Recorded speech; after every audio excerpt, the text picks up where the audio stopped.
Hello everyone, today we are going to continue our last topic, that was problem of deficient demand and excess demand.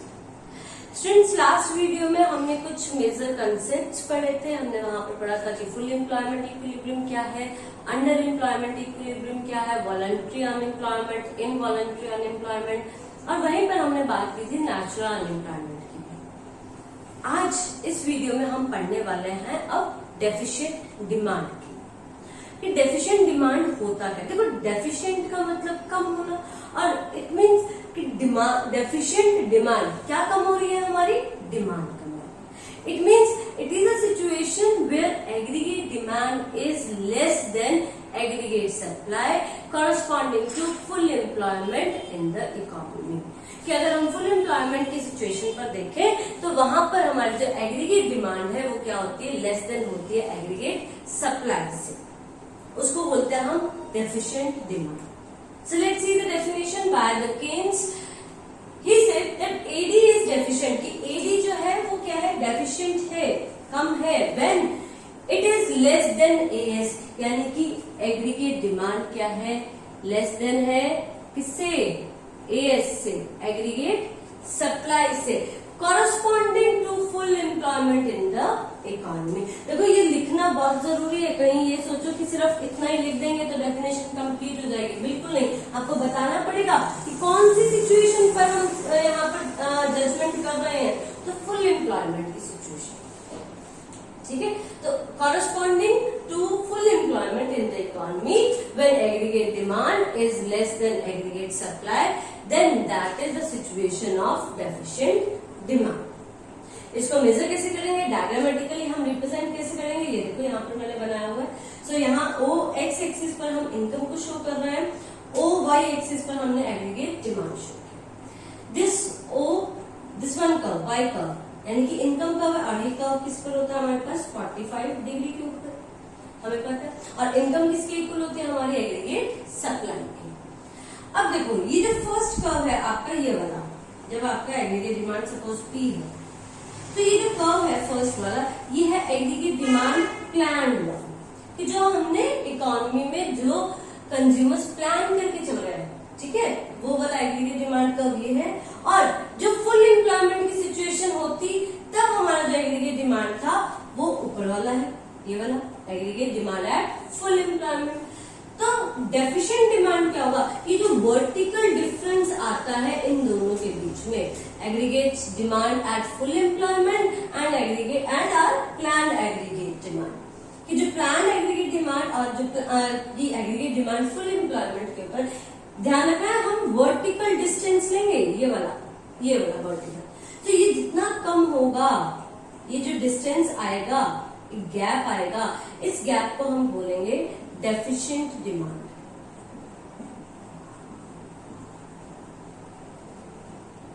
Deficient demand, okay. तो इस तरह से हम major करेंगे, इस तरह से हम, कि यहाँ पर हमारी क्या है कि एग्रीगेट डिमांड लेस देन है किससे, एग्रीगेट सप्लाई से. देख सकते हो, सप्लाई ये है आपकी, एग्रीगेट डिमांड इतनी है, तो यहाँ पर एग्रीगेट डिमांड लेस है आपकी एग्रीगेट सप्लाई से, corresponding to full employment in the economy. अब इसके कॉजेस क्या है, क्यों होती है डेफिशिएंट डिमांड, कम क्यों होती है डिमांड. कि सबसे पहले हमने कंपोनेंट्स पढ़े थे अपने डिमांड के, एग्रीगेट डिमांड के, ध्यान हो तो आपको, वहां पर हमने कंपोनेंट्स पढ़े थे. एक तो हाउस होल्ड का consumption, private investment, government expenditure, आपके जो एक्सपोर्ट और इम्पोर्ट के जो एक्सपेंडिचर से जो वहां पर एक्सपोर्ट और इम्पोर्ट था हमारे पास, वो.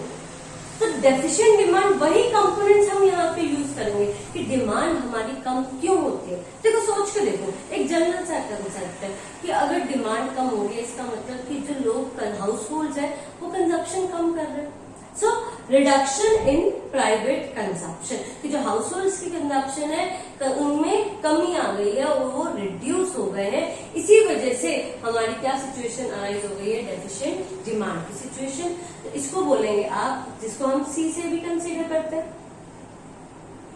Second reason, when there is a reduction in the private investment, कि जब प्रोड्यूसर्स की इन्वेस्टमेंट, यानी कि प्रोड्यूसर्स जो कंजप्शन करते हैं, जिसको हम बोलते हैं प्राइवेट इन्वेस्टमेंट, उसमें रिडक्शन आ जाए, रिड्यूस हो जाए, तब भी डेफिशिएंट डिमांड, और इसको हम रिप्रेजेंट करते हैं आई से।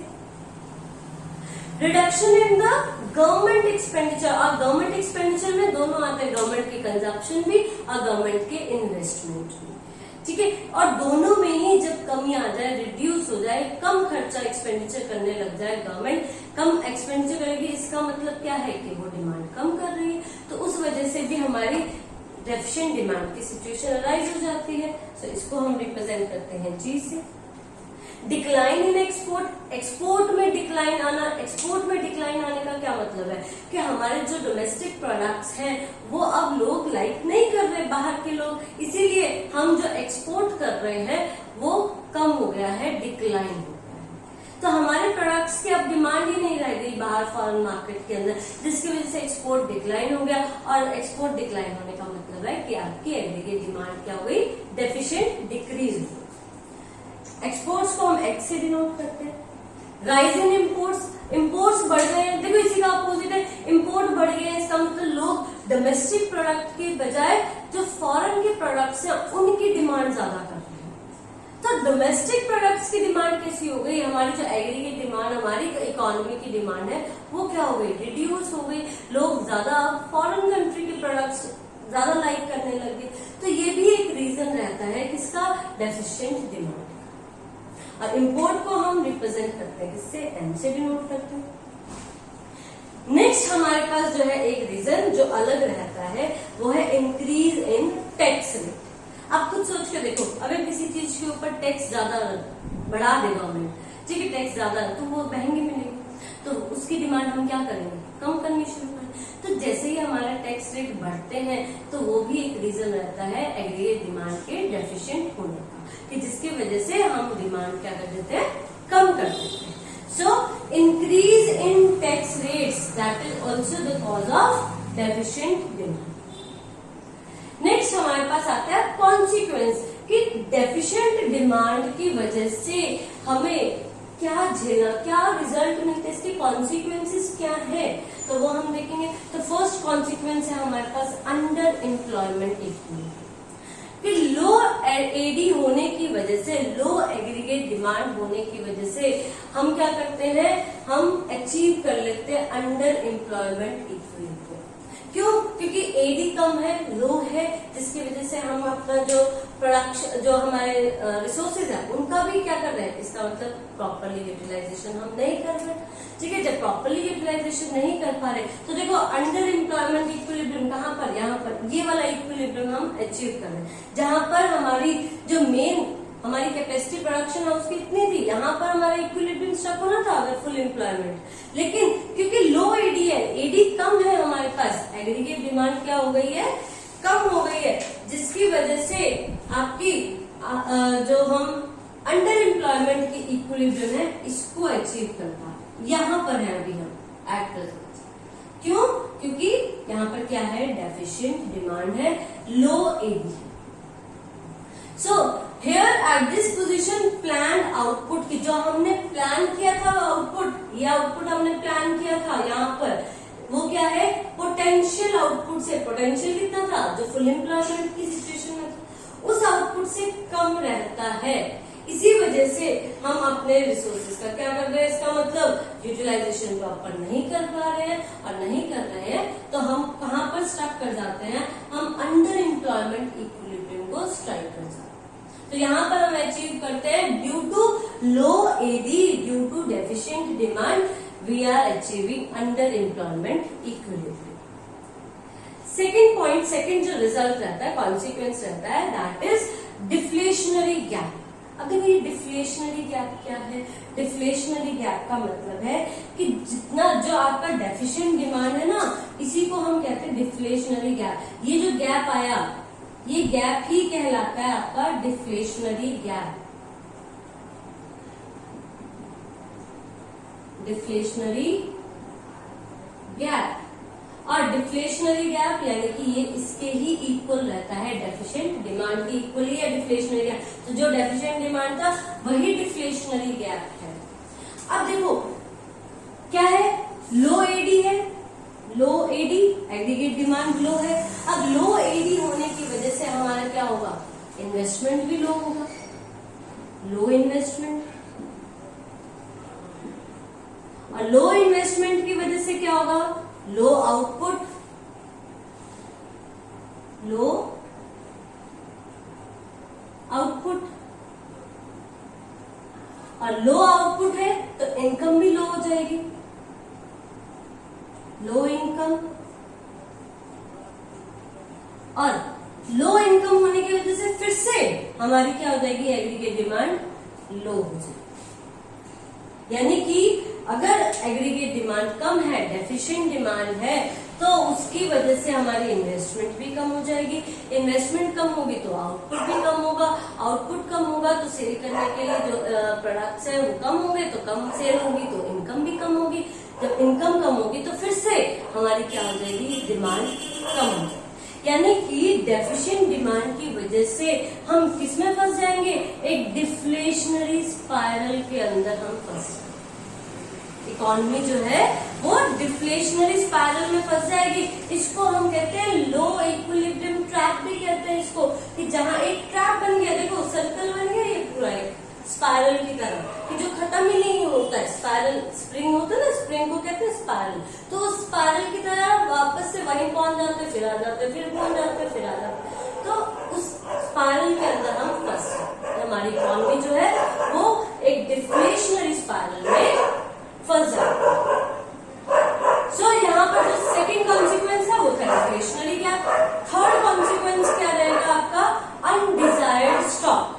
अनडिजायर्ड स्टॉक, अब देखो प्रोड्यूसर है, क्योंकि इकोनॉमी के अंदर क्या है, लो डिमांड है, लो एग्रीगेट डिमांड है। और लो एग्रीगेट डिमांड होने की वजह से जो सेल, जो प्लान किया था उसने सेल करने के लिए अपना प्रोडक्शन, क्योंकि प्लान करके ही उसने अपना एग्रीगेट सप्लाई बनाया। अब वो जो प्लान्ड आपका आउटपुट था, जो प्रोड्यूसर ने बनाकर रखा था, उसके अकॉर्डिंग तो डिमांड हुई नहीं।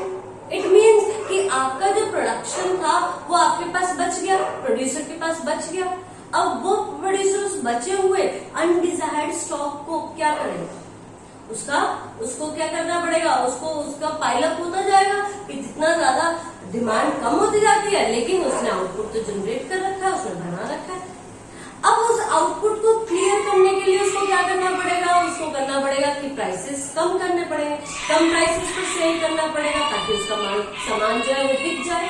अब वो सामान बिक जाए, इसी वजह से उसको क्या करना पड़ेगा कि प्राइसेस कम करने पड़ेंगे। प्राइसेस कम करने पड़ेंगे तो इसका मतलब उसका फिर से इनकम कम हो गई, इनकम कम होगी तो एग्रीगेट डिमांड फिर से आपकी लो हो जाएगी, और फिर से हम किसमें फंस जाएंगे, डिफ्लेशनरी स्पाइरल के अंदर दोबारा से आ जाएंगे, कंसीडर हो जाएंगे। समझ में आया कि अनडिजायर्ड स्टॉक जो था हमारा, प्रोड्यूसर जो था एक, उसको क्योंकि एग्रीगेट डिमांड कम थी, इस वजह से उसका जो सामान उसने, प्रोड्यूसर ने जो आउटपुट बनाया था वो सेल नहीं हुआ, जो कि उसके पास बच गया। और उस बचे हुए सामान को बेचने के लिए, क्योंकि वो पूरा सा अपने पास तो नहीं रखेगा ना पूरी लाइफ के लिए, उसको निकालना पड़ेगा, सेल करना पड़ेगा, अदरवाइज उसको ज्यादा लॉस होगा। अब उस सेल करने के लिए उसे क्या करना पड़ेगा, प्राइसेस कम करने पड़ेंगे। और प्राइसेस कम करने की वजह से क्या होगा कि उसका आउटपुट नेक्स्ट टाइम जब वो आउटपुट बनाएगा वो कम बनाएगा, क्योंकि ऑलरेडी पहले ही बच रहा था उसका सामान। आउटपुट कम बनाएगा तो इनकम कम होगी, इनकम कम होगी तो एग्रीगेट डिमांड फिर से कम हो जाएगी, और फिर से हमारी इकोनॉमी किसमें चली जाएगी, deflationary spiral. So third consequence क्या है, अनडिजायर्ड स्टॉक, कि सामान बच जाएगा, अनडिजायर्ड स्टॉक रह जाएगा due to deficient demand. Last आपका कॉन्सिक्वेंस आता है लॉस ऑफ प्रॉफिट। अब देखो इस अनडिजायर्ड स्टॉक की वजह से प्रोड्यूसर को क्या करना पड़ेगा, लॉस बियर करना पड़ेगा, कि जो सामान वो प्रिवेलिंग प्राइसेस के ऊपर सेल कर सकता था, वो due to low aggregate demand वो सेल ही नहीं हुआ। तो सेल नहीं हुआ तो उसकी वजह से उसको प्राइसेस कम करने पड़े। तो जो कम करने के बाद प्राइसेस की सेल हुई तो वो जो मार्जिन था, जो प्रॉफिट था, उसका लॉस उसको बियर करना पड़ेगा। तो due to deficient demand there is a loss of profit. Clear? तो ये था हमारे पास कंसेप्ट ऑफ डेफिशिएंट डिमांड। हमने यहाँ पर पढ़ा कि डेफिशिएंट डिमांड क्या होती है, कि जब एग्रीगेट डिमांड कम होती है आपकी एग्रीगेट सप्लाई से, corresponding to full employment in the economy. बाद हमने मेजरमेंट पढ़ा। यहाँ पर हमने पढ़ा कि जब हमारा प्लान आउटपुट जो एग्रीगेट डिमांड है वो लेस देन है हमारे किससे, aggregate demand at full employment. तो ये जो वर्टिकल गैप है इसको बोलेंगे हम डेफिशिएंट डिमांड। और किस वजह से होते हैं, कॉजेस क्या थे, reduction in private consumption, reduction in private investment, reduction in government expenditure, reduction decline in exports, rise in imports, increase in tax rates. Third हमने पढ़ा यहाँ पर कि कॉन्सिक्वेंसेज, इनके क्या रिजल्ट्स रहते हैं, क्या हमें फेस करना पड़ता है ड्यू टू डेफिशिएंट डिमांड। कि फर्स्ट तो हमें अंडर एम्प्लॉयमेंट इक्विलिब्रियम अचीव कर जाएंगे, सेकंड डिफ्लेशनरी गैप हो जाएगा। और डिफ्लेशनरी गैप की यहाँ पर जब आप डिफ्लेशनरी गैप एक्सप्लेन करेंगे तो आप दोबारा से ये वाला डायग्राम बनाएंगे, ओके, ध्यान रखना। और उस डायग्राम में आप ये शो करेंगे कि डिफ्लेशनरी गैप कौन सा है, और यहाँ पर जो डेफिशिएंट डिमांड होती है उसी के इक्वल होता है डिफ्लेशनरी गैप, और जिसकी वजह से हम डिफ्लेशनरी स्पाइरल में फंस जाएंगे, जिसको हम लो इक्विलिब्रियम ट्रैप भी बोलते हैं। And the third consequence, undesired stock. और अनडिजायर्ड स्टॉक को फिर से क्लियर करने के लिए दोबारा से हम स्पाइरल में फंस जाएंगे deflationary. And then loss of profit also is a consequence of deficient demand. Okay, so that's all for today. Thank you and have a nice day.